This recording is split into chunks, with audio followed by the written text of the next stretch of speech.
Знаете ли, че някои морски обитатели са толкова големи, че в древността са ги приемали за ужасни чудовища?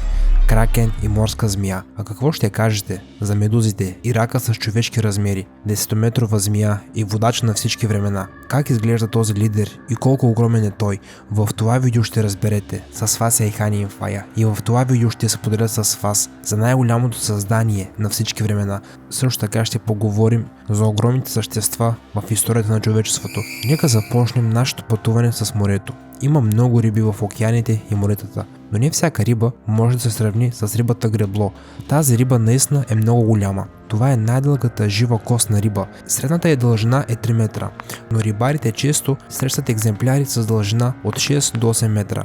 Най-големият регистриран екземпляр дори достига дължина от 11 метра. Заради невероятното си представяне, рибата гребло дори е влязла в книгата на рекордите на Гинес и е получила новото си име – рибата Колан. И наистина, Коланът прекрасно я описва.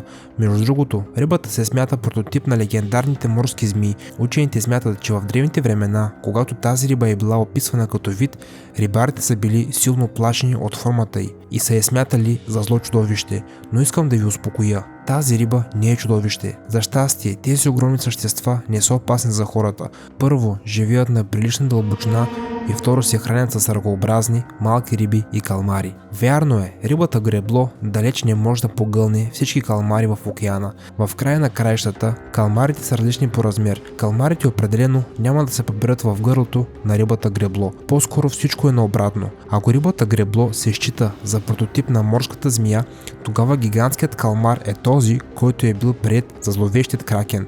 Тези огромни главоноги представляват интерес за учените повече от 100 години. Те никога не престават да изнадват. Тези животни растат до 14 метра дължина. Очите на гигантските калмари съответстват до размера на голямата чиния, а теглото на гиганта е няколко стотин килограма и може да достигне до половин тон и предпочитат да останат на голяма дълбочина, а именно няколко стотин метра. Факт е, че понякога те все още се издигат на повърхността, за да позрят пред камерите. Тези гиганти също обичат да се издигат на повърхността, поразявайки всички със своите невероятни фонтани, невероятни скокове и разбира се, техният размер.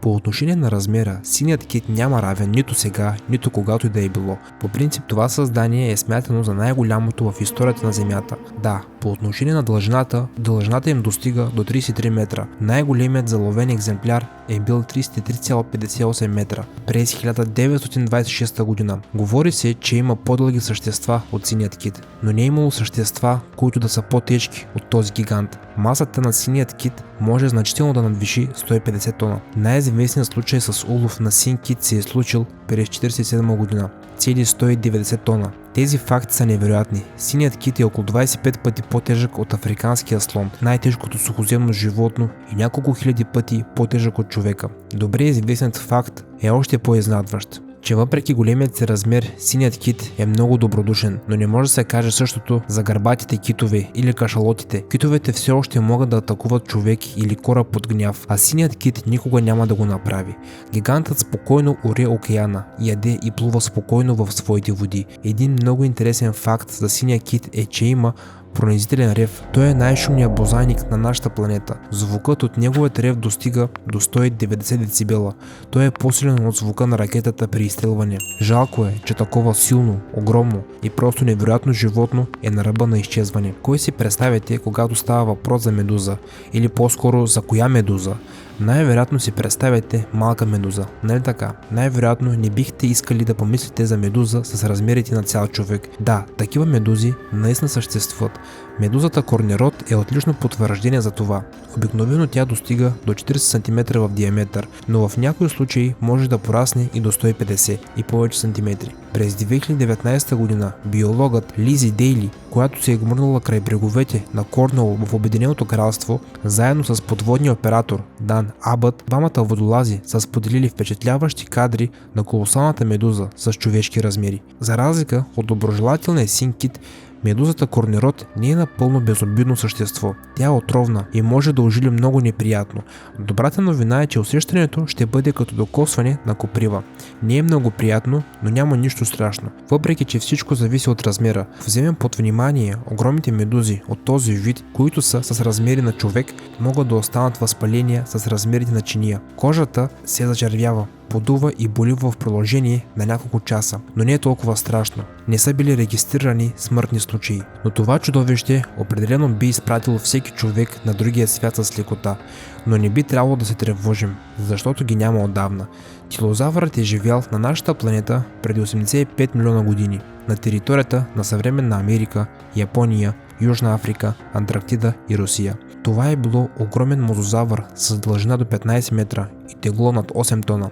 По едно време е бил най-големият мозозавър в света и едно от най-големите същества по принцип. Името на това морско чудовище може да бъде преведено като гущер таран и изборът на името е повлиян от удължената форма на челюстите, които учените са разглеждали като таран. За по-добър лов на големите плячки, очевидно тилозавърът е мъчил жертвата си, оглушавал я, след което безмилостно я унищожава плячката с помощта на дългата си уста. Той е имал много остри зъби. Останките от съдържанието на стомаха на тилозавъра не оставят съмнение, че той е бил изключително опасен хищник. Вътре в него са открити останки от акули, птици, риби, дори други мозозаври. Очевидно тилозаврите са атакували всяка жертва. Много преди тилозаврите да държат на страна всички обитатели на океаните, царете на водата са били шастозаврите. Преди на 200 милиона години на територията на съвременна Северна Америка са съществували тези същества. Размерът на тези гигантски ихтозаври е още по-впечатляващ. Дължината им е достигнала 21 метра. Теглото 65 тона. Смята се, че шестозавърът е пораснал до такива големи размери, за да може по-добре да се гмурка на големи дълбочини. И като казвам големи дълбочини, това означава, че те са можели да вдишват повече въздух и да останат в по-дълбоките райони от по-малките ихтозаври. Той е бил по-голям от морските хищници от онова време. Следователно, той е можел да избере всяко ястие за обяд. Буквално никой не е можел да се изпречи на пътя му. Той не атакува плячката си, а буквално я е засмуквал. Създавало се такъв голям натиск, че другите риби са нямали друг избор. Измъкването им е било невъзможно. Следващото същество в тази класация не е толкова голямо, колкото шастозавъра, гигантският калмар или още повече синият кит. Той е дълъг само 2 метра и половина, но има един нюанс. Това е членостоного. Представете си съвременния рак, увлечете го в 10 пъти и ще получите яколептър, род раци и най-големият членостоног в историята. Предвид невероятните му размери, не е изненадващо, че омарите са се чувствали като крале в праисторическите резервоари. Там те никога не са се приближавали до канибализма, иначе би било ужасно, ако тези гиганти са били оцелели до наши дни. Но за щастие, те вече не са в нашия свят. Те са изчезнали преди 406 милиона години. Живели са на територията на съвременна Германия и САЩ в ранния девонски период. Но в наше време има много огромни водни обитатели. Ако говорим за риба, тогава китовата акула няма равна в момента. Тя е най-голямата риба на нашата планета, а също и най-голямата акула. Дължината на тези гиганти често достига 12 метра и теглото може да бъде няколко тона. Дълго време се е смятало, че най-големият от надежно регистрираните екземпляри е с дължина 12,65 метра. Въпреки това, в края на 90-те години се е появила информация за китова акула с дължина 20 метра, която е тежала 34 тона. За щастие, китовите акули, подобно на китовете, са безопасни същества. Тези приятелски настроени гиганти не са агресивни към хората и дори им е позволено да плуват наблизо. Най-голямата акула на всички времена би се ядосала на бъдещият си потомък за това колко миролюбив е той.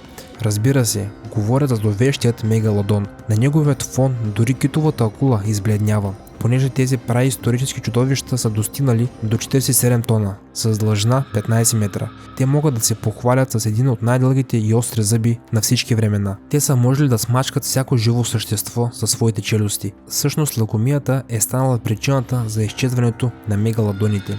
Учените смятат, че те са изяли всичко около себе си.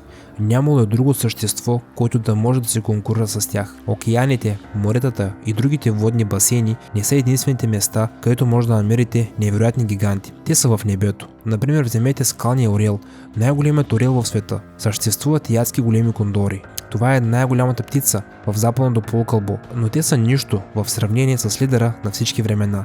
Птицата от вида Пелагорнис. Представителите на този вид се считат за най-големите летящи птици в цялата история на Земята. Размахът на крилата им достига до 7,5 метра. За сравнение с беркута, тази цифра достига около 2,5 метра. Учените смятат, че този вид е можел да лети само като е скачал от скали и от високи повърхности. Скоростта на полета им е можело да достигне до 60 км в час, благодарение на размаха на крилата. Птицата е можела да покрие доста големи разстояния над морето. Тя е била бърза и без проблем е можела да грабне своята плячка от повърхността на водата. Следващата поред в нашата класация е известната отровна змия. Гигантската анаконда. Това е истинската кралица на Южна Америка. И не само. В крайна сметка на анакондата принадлежи титлата за най-тежката съвременна змия, тежаща от 30 до 70 кг. Въпреки че има изключение под формата на индивида и маса от повече от 100 кг. Невероятният размер и сила на анакондата му е позволила да погълне много същества в Южна Америка.